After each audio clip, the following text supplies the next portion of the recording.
Անդրանիկ Վրաստանի խորհրդարանի փոխխոսնակ Նինո Սիլոսանին հայ պատգամավորներին է մեղադրել, հայտարարելով, թե նրանք փաստացի դեմ են գնացել պաշտոնական Երևանի դիրքորոշմանը։ Ինչի մասին է խոսքը։ Երևանում եվրապատգամավորների կողմից Եվրանեստում, որը տեղի ունեցավ Հայաստանում, բանաձև է ընդունվել, որում կեղծված է որակվել Վրաստանի անցած տարվա խորհրդարանական ընտրությունները, կառավարող վրացական երազանք կուսակցությունը անվանվել է ինքնահռչակ իշխանություն, Եվրանեստի խորհրդարանական վեաժողովը դատապարտել է Թբիլիսիում խաղաղ բողոքի ակցիաների դաժան ճնշումը, ցուցարարների, լրագրողների, քաղաքական առաջնորդների կամայական ձերբակալությունները իշխանություններին կոչ անելով անապահ ազատ արձակել բոլոր քաղբանտարկյալներին եւ այլն եւ այդպես շարունակ։ Անդրանիկ, Հայաստանի իշխանությունները հայտարարում են, որ իրենք ձեռնպահ են քվեարկել այս փաստաթղթին, իսկ ընդդիմությունը ընդհանրապես չի մասնակցել քվեարկությանը։ Ինչու է բողոքում Վրաստանի իշխանությունը եւ որն է այս ամենի նպատակը։ Վրաստանի դիրքորոշումը այս հարցում օբյեկտիվ է։ Մենք այսպես պետք է դիտարկենք, որովհետեւ իսկապես սա ես կարծում եմ անթույլատրելի երևույթ է, երբ որ օտար երկրյա լինեն պետությունները, պետությունների ներկայացուցիչները, պարլամենտի ներկայացուցիչները փորձում են ներխուժել ներքաղաքական հարցերում։ Եթե Եվրամիությունը այդքան վճռորոշ է իր դիրքորոշման մեջ, իր քաղաքականության մեջ այլ երկրների հետ, եւ այդքան վճռորոշ է պահպանել մարդու իրավունքների հարցերը, ժողովրդավարությունը եւ այլն, ապա հարց է առաջանում, շատ օբյեկտիվ հարց է առաջանում, ինչու 2020 թվականից ի վեր, երբ որ Հայաստանի Հանրապետությունում բազմաթիվ բողոքի ակցիաներ են տեղի ունեցել, այդ չեմ նշում այն փաստը, որ այդքան մարդկանց ռեպրեսիաների են միջ օրս ենթարկում, այդում նաև հոգևորականներին, Եվրամիությունը ոչ մի դիրքորոշում այս հարցի վերաբերյալ չի հայտնում, ավելին, երբ որ ընդդիմության ներկայացուցիչները փորձում են գնահատականները Եվրամիության անդամ պետությունների ներկայացուցիչների ստանալ, ապա հետևյալ միտքն են լսում, որ իրենք իրավունք չունեն ներքաշվել այդ ներքաղաքական հարցերում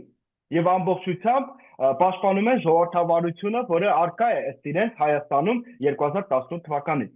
Սա վկայում է նրա մասին, որ Եվրամիությունը, ինչպես նաև այլ բազմաթիվ պետությունները, խոշոր պետությունների մասին է խոսքը գնում,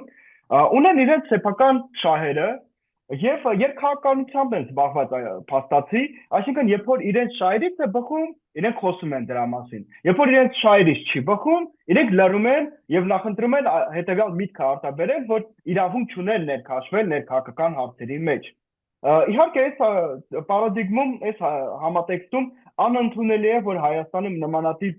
որոշում է կայացվել, ընդունվել է նմանատիպ փաստաթուղթ, որովհետև սա հետագայում կարող է բավականին բացասական ազդեցություն ունենալ Երևանի եւ Թբիլիսիի միջև հարաբերություններում, որովհետև ի վերջո այդ փաստաթուղթը ընդունվել է հենց Հայաստանում։ Ես կարծում եմ, որ Հայաստանի իշխանությունները, անկախ նրանից, որ իրենք չեզոք դիրք են զբաղեցրել այդ փաստաթուղթը ընդունելու ժամանակ, իրենք ավելին ի սկզբանե թույլ պետք է չտային, որ նման փաստաթուղթ Հայաստանում ընդունվեն։ Այսինքն ի սկզբանե պետք է նշեին, որ կան բազմաթիվ պատճառներ, որ նմանատիպ փաստաթուղթ չպետք է ընդունվի հենց Երևանում։ Եթե ուզում եք ընդունեք նմանատիպ փաստաթղթեր, խնդրեմ 27 անդամ պետություններ Եվրամիությունում յուրաքանչյուր մայրաքաղաքում կարող եք այդ փաստաթուղթը ընդունել, բայց Երևանը, որը այդքան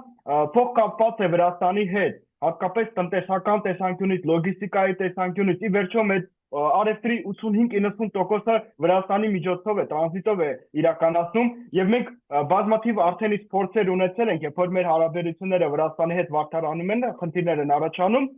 ապա այդ նույն խնդիրները առաջանում են մեր բիզնես ներկայացուցիչների համար, ովքեր անցնում են սահմանը Վրաստանի հետ։ Սա մենք պետք է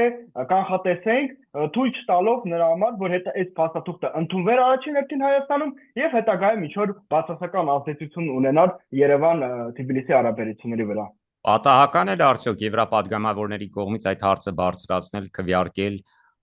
հենց մեր ազգային ժողովում։ Չեմ կարծում, որ պատահական էր, այսինքն իրենք ի սկզբանե հենց դրան պատրաստվում էին։ Խնդիրը սրանում է, որ վստահ եմ հայկական կողմն էլ սրան ծանոթ էր, իշխանությունների մասին է խոսքը գնում, բայց ըստ էության իրենք ոչինչ չարեցին, որ նմանատիպ փաստաթուղթ Հայաստանում չընդունվի։ Իրենք ունեին այդ լիազորությունները, իրենք կարող էին կանխատեսել, իրենք կարող էին ամեն ինչ անել, որ այդ փաստաթուղթը չընդունվեր, բայց այնուամենայնիվ ինչ որ պատճառներով, գուցե որովհետև տարբեր հարցերում իրենք այդքան էլ անկախ չեն, ինչքան դրա մասին բազմաթիվ անգամ խոսում են, եւ այդ կախվածությանը օտարերկրյա ուժերից հանգեցրին հենց նրան, որ իրենք լրացին եւ թույլ տվեցին, որ նմանատիպ փաստաթուղթ ընդունվի Հայաստանի Հանրապետությունում։ Մինչև որտեղ կարող է սրվել իրավիճակը, արդյոք նաև պաշտոնական Թբիլիսին հնարավոր է բողոքի նոտա հղի մեզ։ Չի բացառվում, որ հենց նմանատիպ դիրքորոշում կզբաղեցնի Թբիլիսին, որովհետև մենք տեսնում ենք 2024 թվականի ընտրություններից ի վեր հարաբերությունը Եվրամիության եւ Վրաստանի միջեւ բավականին լարված է եւ շարունակում են այդ լարվածությունը շարունակում է պահպանվել եւ նմանատիպ բազմաթիվ արդեն օրինակներ մենք ունեցել ենք, երբ որ Եվրամիության անդամ պետությունների քաղաքացիներին պատգամավորներին, այլ բարձրաստիճան քաղաքական գործիչներին ուղղակի արգելել են օրինակ մուտք գործել Վրաստանի Հանրապետություն։ Բացի դրանից դեսպաններին հրավիրել են արտգործնախարարություն եւ այնտեղ նոտայի բողոք են ներկայացրել եւ ես չեմ բացառում, որ նմանատիպ օրինակ հիմա էլ կարող է տեղի ունենալ։